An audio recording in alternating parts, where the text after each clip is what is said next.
California. A federal grand jury has indicted 6 people from Shenandoah. 4 Shenandoah police officers and 2 teenagers are now tied to an alleged cover-up. No one just get away with murder, and that's what it was.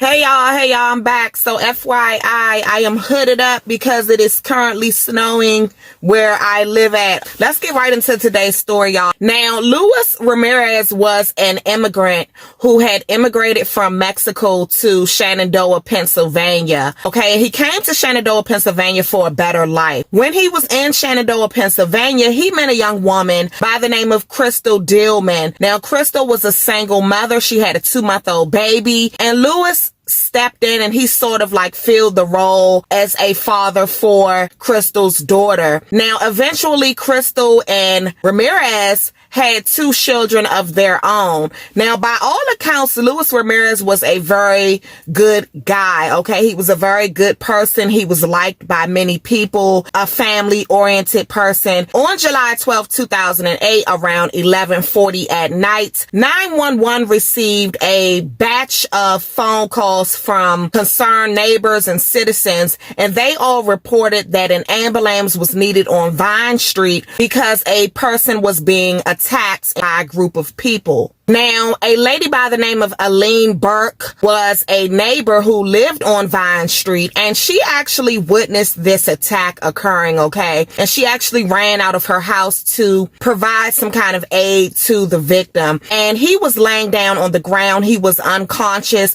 and she actually held his hand and called 911. Now, as I stated before, there were a batch of 911 calls that came in about this incident. Now, amongst one of the people that called 911 was a man by the name of Eddie Nye, okay? And he called 911 to report that he was actually following these attackers, and he reported to 911 that these attackers were actually in the laundromat by the baseball field. Now, apparently, it took the police a while to arrive onto the scene, and when the police did finally arrive, again, the victim was unconscious on the ground, okay? And so, of course, he was transferred immediately to the hospital. Now, his injuries were so severe that he had to have a portion of his skull removed, okay, to ease the swelling that was on his brain. So these were very life-threatening injuries that this young man had suffered. Unfortunately, they had to take him off of life support. And when they took him off of life support, he did pass away. Now, this young man was 25 years old when he died, and his name was Luis Ramirez. Now, 2 days later, several witnesses came forward to police and they identified the attackers involved, okay? And 3 of these attackers were said to be the main attackers of the group. And they were Brandon Piekarski, Derek Donchik, and Colin Wash. Brandon, Derek, and Colin were the 3 main suspects identified to police. Now, these 3 suspects also happen to be all-star football players at Shenandoah High School. Okay, now back then, these football players were considered to be like almost like celebrities in the town that they lived in. They were idolized and they were placed on pedestals. And so because of this, the community immediately came to defend these young men, okay? And it was almost like the town was divided, and a lot of people felt like these young men were being villainized and they were really local heroes. Now, it was reported that the police did not seem to have a lot of concern about Luis Ramirez and what had happened to him. Shenandoah was, again, a community that was divided, and there was a lot of racial tension in the air because Luis Ramirez, again, was a Hispanic male, okay, from Mexico. And at that time, a lot of Hispanic and Latino people were migrating to Shenandoah, Pennsylvania. And so a lot of the established white people who grew up in Shenandoah did not appreciate the presence of the Latino people. And so there was a lot of racial tension and racial division in this small town. And when this incident happened with Luis Ramirez, all that did was sort of like amplify the division that already existed. I was right from the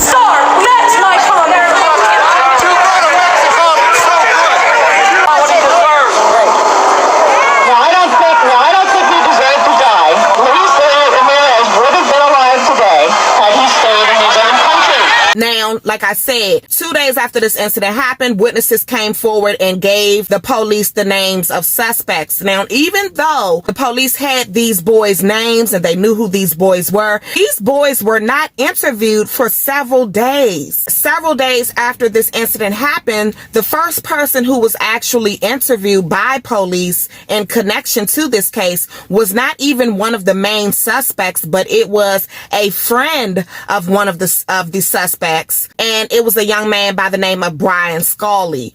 Now, when police interviewed Brian gave a totally different, opposite story than what the witnesses had said happened. And Brian basically said that, him and his friends were walking and they saw Luis Ramirez. And at the time, Luis Ramirez had been walking with his fiance's sister. He was in the process of walking her to a friend's house. And so Brian said that, Luis stopped them and Luis was out of control and he was, making all these threats towards them. And Brian basically said that Luis swung first and they were forced to then defend themselves. There was a lot of information that Brian left out when he was interviewed by the police. And he left out the fact that the group that he was with had actually been racially harassing Luis and they had been calling him names. He left out the fact that they had kicked him in the head and that they had all stomped on him. So he left out a lot of very valuable information during his interview with police. Now, again, the story that Brian gave to police did not match the story that the eyewitnesses gave to police. The eyewitnesses told a complete different story, and the eyewitnesses also said that at one point, Colin Walsh punched Luis Ramirez, and he punched him so hard that it caused Luis Ramirez to actually fall on the ground. Okay, and it is at that point when Luis Ramirez fell on the ground, the attackers turned to leave. And it is at that point that one of the attackers decided to come back and he kicked Luis Ramirez in the head. Okay. And the witnesses who saw this said that this was like a soccer kick, like the way that you would kick a soccer ball. Okay. And it was later determined that it was this kick to the head that killed Luis Ramirez. Now, right from the start, there was a conflict of interest because one of the officers who actually responded to the scene that night was an officer by the name of Officer Hayes. Okay. It is alleged that Officer Hayes actually was dating Brandon Piekarski's mother. And again, Brandon Piekarski was one of the attackers who was named by the eyewitnesses, and it was said that he was one of the main attackers. So you have the police who are responding to this crime. One of the police that shows up on the scene is actually dating one of the suspect's mothers. So that is a clear conflict of interest. Now, even more disturbing, y'all, is the same night that this crime happened. Remember that there was a 911 call from a guy by the name of Eddie, okay? And he was actually following the attackers and he told police where they were. Now, the police actually went to that location and they spoke to all of these young men involved, okay? But they did not arrest anyone. Instead of arresting anyone, the police actually set these boys down and helped these boys to get their stories together. So essentially what the police did was they tried to help these boys cover up this crime. Now, not only did the police meet with these boys on the night of the incident, but also the next day after the incident took place, the police once again met with these boys and once again they went over their stories, and the police advised these young men to leave certain things out of their stories, to not report that the group had been drinking, to not talk about the racial derogatory things and remarks that the group had been making to Luis. Now, this case was so highly covered up, y'all, by the police because, again, several of these officers actually had ties to these young men. Like I said, one of the officers who responded, he was actually dating the mother of Brandon Piekarski. And then the chief of police also had ties to the mother of Brandon Piekarski. And some of the police officers who responded to the scene, they had sons of their own who actually played football with these boys.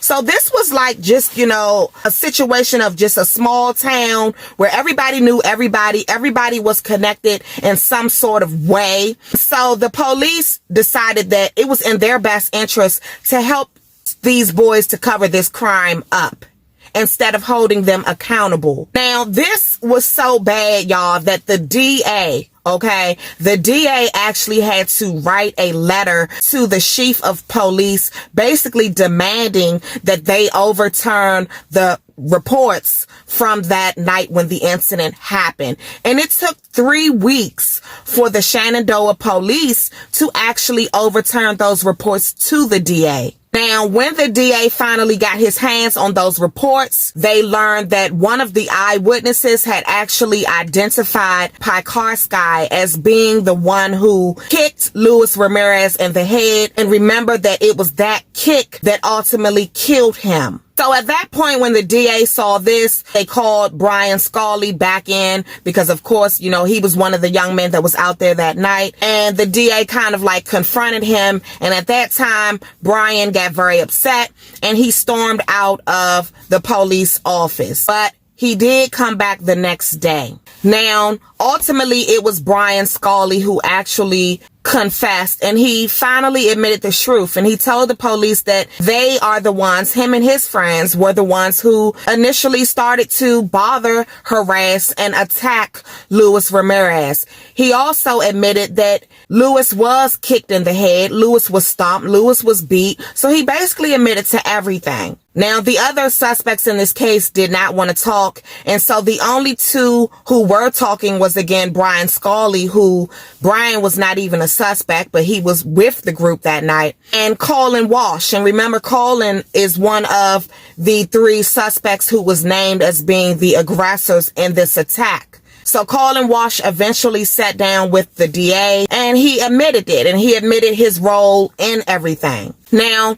because of this, on July 25th, 2008, charges were pressed against all 3 boys. Now, most of the community, again, defended and supported these boys, and everyone basically referred to the one who had confessed as being a rat and a snitch. So Brian and Colin were outcasted by the community. Now, the actual court proceedings for this case began on April 27th of 2009. Now, during court proceedings, these young 3 men were seen laughing and giggling in court. So it was obvious that they did not take this seriously. Now, Colin Walsh and Brian Scully both testified for the prosecution, so they were star witnesses in this case. Now, on May 2nd of 2009, the all-white jury found these young men not guilty of most of the serious charges, which I believe also included murder. The only charge that they were found guilty on was the charge of assault. Now, as soon as these boys were found not guilty in court, the FBI stepped in. The FBI had been monitoring this case, and they had been conducting their own investigation that basically turned into a police corruption case. Now, 2 of the responding officers who actually responded to the scene that night had claimed that they didn't know where these suspects had went after they had attacked Luis Ramirez. However, the DA's office had on file a recording from Eddie. And remember, Eddie was the one who followed this group of attackers, okay? And he told the police exactly where they were. Now, on this 911 recording, Eddie also is heard telling dispatch at one point that, oh yes, the police are here.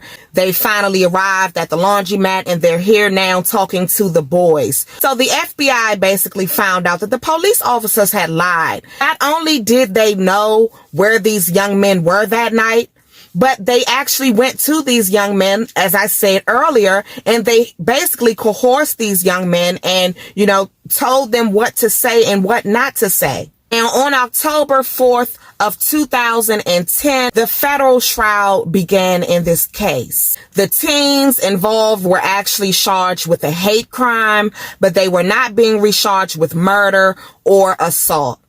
Brandon Piekarski and Derek Donchak were both sentenced to 9 years in prison for violating Luis Ramirez's rights. Colin Walsh, who had again worked with the prosecution in the last case, he was sentenced to 55 months in prison for the role that he played in all of this. Brian Scully, who was again the one that came forward initially, he was also charged. He pled guilty to aggravated assault, and he pled guilty in juvenile court. Now, 3 months later, Lieutenant Bill Moyer was tried in court, and he was actually convicted of lying to the FBI, and he was charged with 3 months in prison. Officer Jason Hayes, who again was the officer that was allegedly dating Brandon Piekarski's mother, Jason Hayes was acquitted. Now, Police Chief Nestor and another one of his deputies were charged in a separate case. They were both charged with allowing illegal gambling operations. Now, again, y'all, this was a case that really left this town divided. There were a lot of folks in this town who stood up for these young boys because these were white kids. They were from good neighborhoods, and they were all-star football players. And so the town really didn't care about a man of Mexican descent being beaten and being killed. They didn't care about that. A lot of the town, actually, they came out and they had rallies and they had protests where you would have the white community on one side, and then you would have the Latino and Hispanic community standing on another side, and you would have the white community yelling at the Hispanic community, telling them to go back to Mexico. Now, 3 police officers in this case were also charged with helping to cover up this crime. Now, of course, all 3 of these suspects, all 3 of these young men have since been released. Now, in 2018, Brandon Piekarski was actually convicted of driving under the influence. He managed to avoid going back to prison because he admitted his guilt. Now, the other 2 suspects, Derek Donchak and Colin Walsh, live a very private life. But as of January 2022, Brandon Piekarski was engaged and scheduled to be married. So that is the update that I have for y'all on the 3 suspects. And I will be dropping another banger very soon. So please make sure you stay tuned. Hit that thumbs up. Keep that notification bell on. Okay. And help a small YouTuber grow. To everybody that follows me on TikTok, shout out to y'all. Shout out to all 46,000 of my TikTok followers. I see you. Thank you for supporting me. I love y'all. Peace.